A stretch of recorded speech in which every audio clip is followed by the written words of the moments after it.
Hey, this is Tom from MVP Chess. Welcome back to my series on Bobby Fischer's seminal work, My 60 Memorable Games.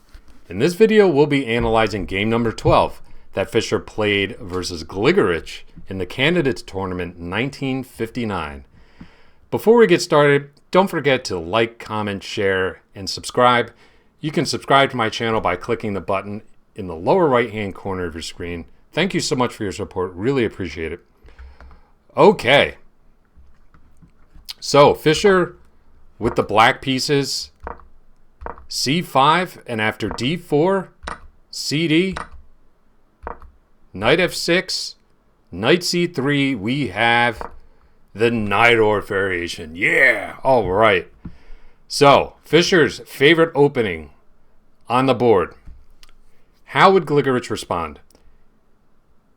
He put bishop g5 on the board, which is by far the most testing variation against the Najdorf.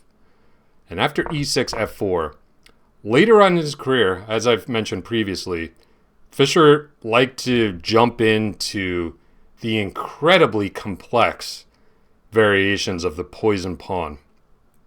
But instead here, he opted for the more sedate bishop e7. I mean, all of these variations are insanely complicated, but this one is less so.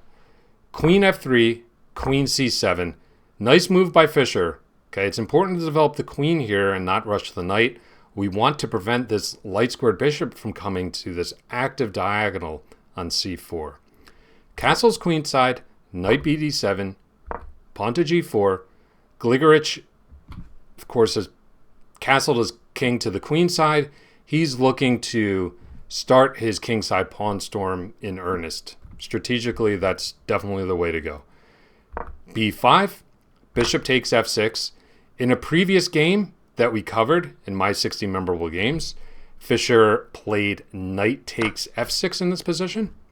Okay, here we have g takes f6 instead. So Fischer looking to create an imbalance in the pawn structure. It is the Candidates Tournament. You know, he's playing to win here. This structure is relatively common in the classical variation of the Sicilian, where white plays bishop g5, the so-called Richter-Rauser attack. Less common in the Najdorf, though. f5, Gligoric pushes on. However, this does weaken the e5 square, which Fischer exploits with his knight immediately. Knight e5, good move. Centralizing the knight, gaining time on white's queen. Queen h3. And then in this position, Fischer plays, at first glance, just a mental move. Castles kingside. Wow. When I saw this move, I almost fell out of my chair. And Fischer gives an interesting comment in the annotations that just as he put this move on the board during the game, Tigran Petrosian was walking by and saw this position and was probably just as surprised as I was. And Fischer understood that at first glance, it doesn't look like black could possibly survive this position. However, Fischer contends that this move, castles kingside, is based on sound strategic considerations. Okay, so what is he talking about?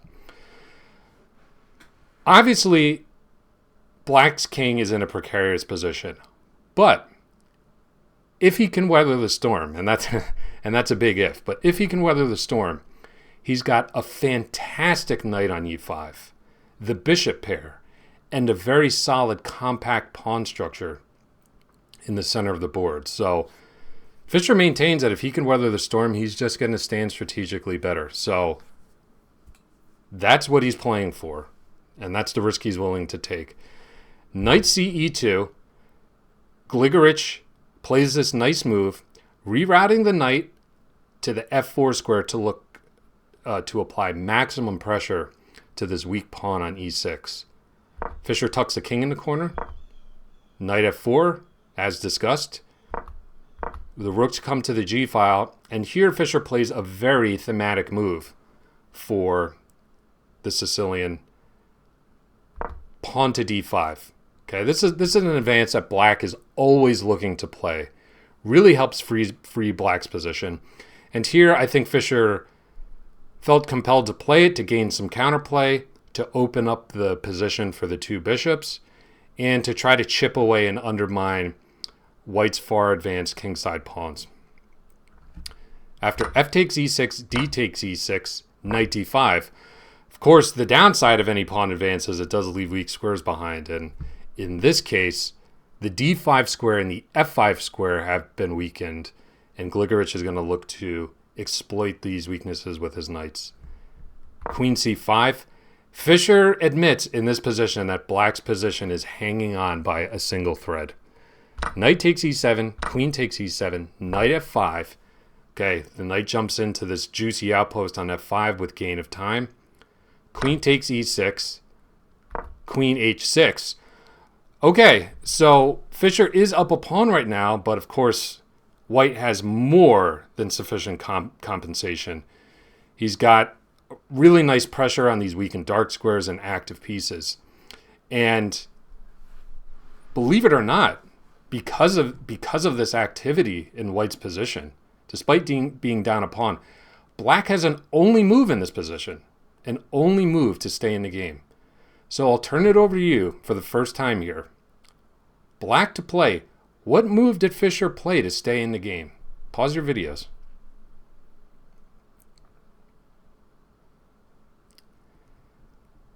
This is why the Najdorf variation is so sharp. So if you're going to play this opening like Fischer, you need to be on high alert, okay? If you grab on g4 here, which looks very tempting, let's go up a second pawn, let's get more material, you're dead lost. Rook takes g4. Notice the weakness of the back rank, okay? The bishop is undeveloped on c8, which means the rooks are not connected. After the rook captures, rook d8, check, the rook is forced to interpose, and queen g7 is mate, taking advantage of this pin, okay? So Fischer understood this, was alert, and played bishop d7. Congratulations if you found this move. A nice developing move, and an important move that connects the rooks, okay, and defends black's back rank. But the danger isn't over yet. Rook d6. Where does the queen go? So I'll turn it back over to you. Black to play, once again, has an only move in the position to stay in the game. Welcome to the Najdorf. This is why I eventually started playing e5. Pause your videos. What did Fischer play here to stay in the game? After rook d6, you can notice that black's queen is critically short on squares. The only safe square in the position for the queen is e8. Okay, but after queen takes f6, rook g7, and queen takes g7, it's just checkmate. So, congratulations if you found the game continuation, knight takes g4. If black doesn't have this move, he's just busted. Okay, but this is a really nice move, counterattacking the queen on h6 and undermining the defense of the knight on f5. Okay, so Fischer's actually up 2 pawns in this position. But of course, that's only temporary. Rook takes g8, rook takes g8, rook takes f6. Gligoric regains one of the pawns. And after queen d5, rook d6, queen f5, rook f6, it looks as though we might have a perpetual here. And Fischer in the annotations says, in hindsight, I definitely should have taken the perpetual. But remember, this is 1959. We're still 13 years away from Reykjavik and the World Championship match. Fischer is still young. He's still relatively inexperienced and immature, and he wanted to play for a win. He had a very uncompromising style, especially at this age. So he deviated and played queen g5. And we'll see why this was the incorrect decision. After we have this force exchanged, rook takes f7, bishop g4, king d2. Look at the activity of Gligoric's pieces. His king is moving towards the center, and he already has this rook in a menacing position on the 7th rank. Bishop f3, king e3. Look at the relative activity of the kings. Okay. Even though this position is still equal, I wouldn't touch this position with a barge pole. Okay. If I had calculated this position, okay, before playing queen g5, I would have taken the perpetual, because there's no way I would want to play this position when white has this amount of activity with the rook and this relative amount of activity with his king. White is in the driver's seat, and black needs to tread very carefully here. Rook g1, bishop h3, rook e1. Okay, so Fischer tries to dislodge Gligoric's king from this active post, but all it ends up doing is activating his opponent's king even more. Look at the relative activity of the kings here. It's incredible. So Fischer plays e3 here. What else? Bishop f5. Gligoric defends the pawn on c2. Rook g1. Rook takes h7. King g8. So material is now in Gligoric's favor. He's now up a pawn. Okay, remember, a handful of moves ago, Gligoric was down 2 pawns, but of course, the activity of his pieces just gave him more than full compensation. Rook c7, coming back to defend the pawn.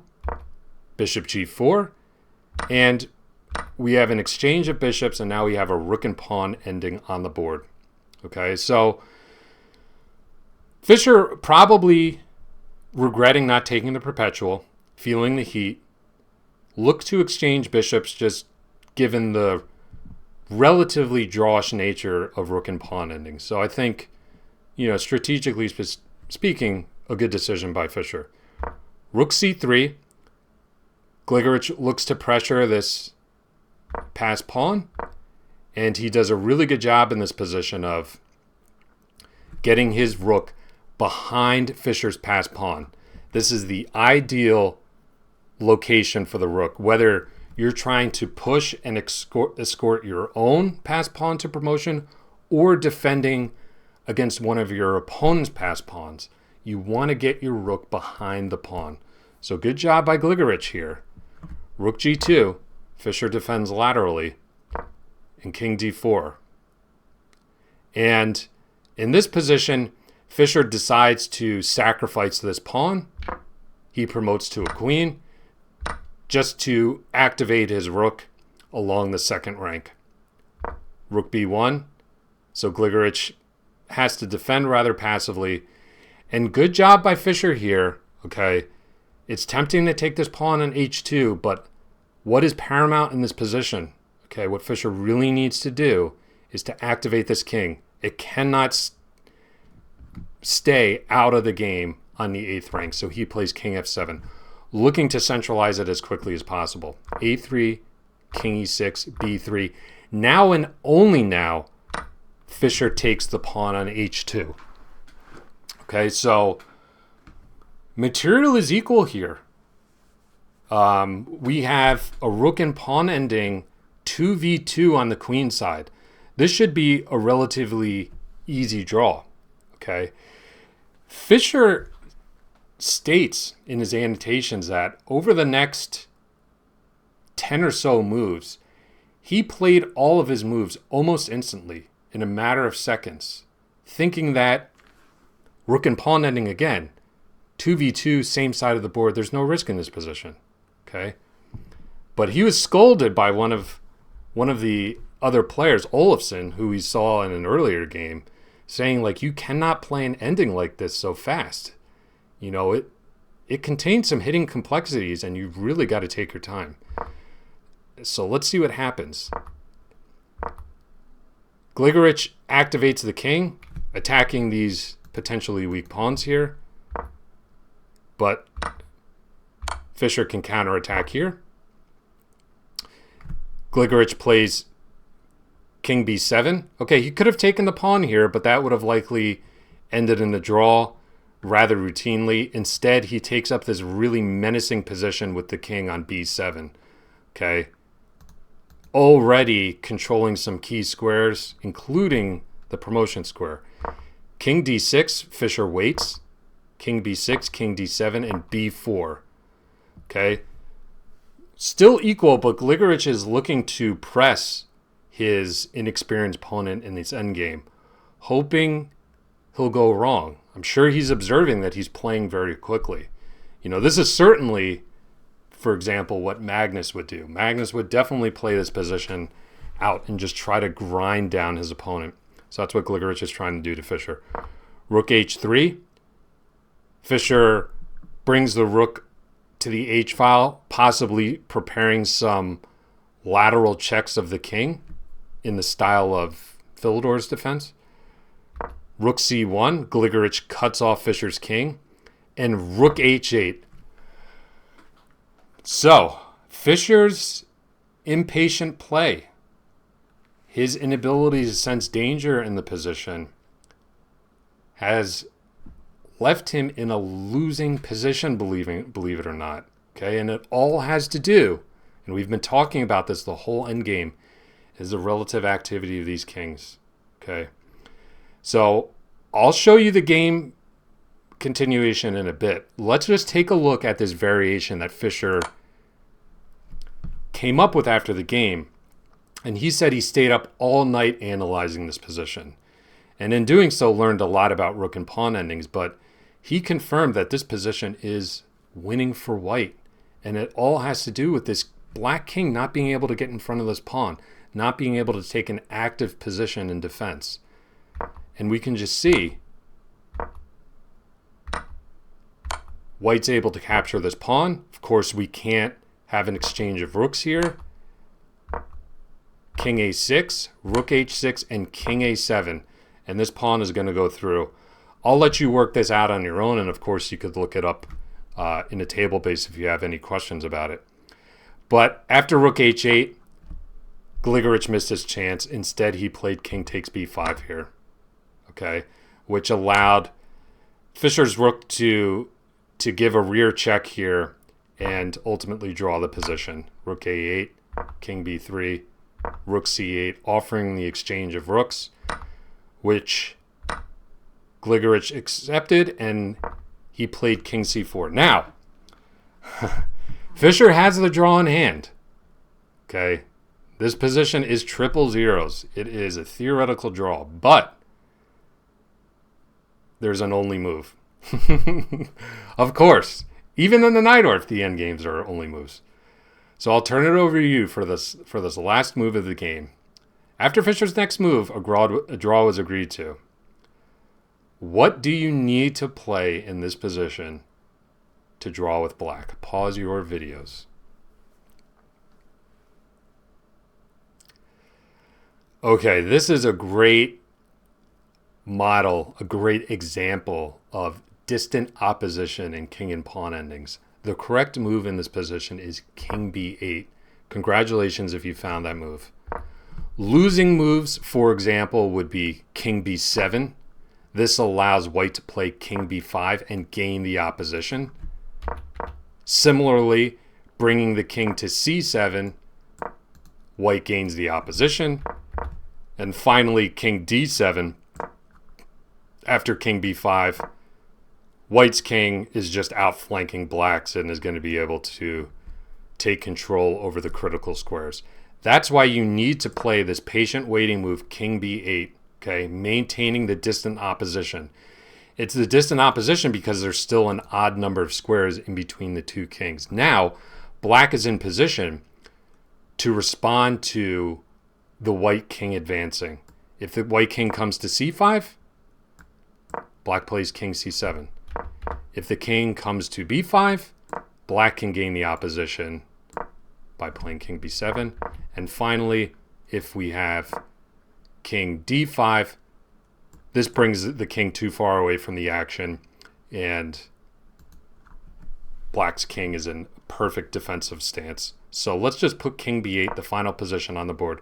Congratulations if you found that. If you didn't, you definitely want to research distant opposition and opposition in king and pawn endings in general. It's a very important endgame concept to know so that you can save half points, and then if your opponent goes wrong, steal a win. So I hope you enjoyed this game. Don't forget to subscribe and to turn on your notifications. You're not going to want to miss the next installment of this series, game number 13. Thanks so much for watching. I will see you soon. Take it easy.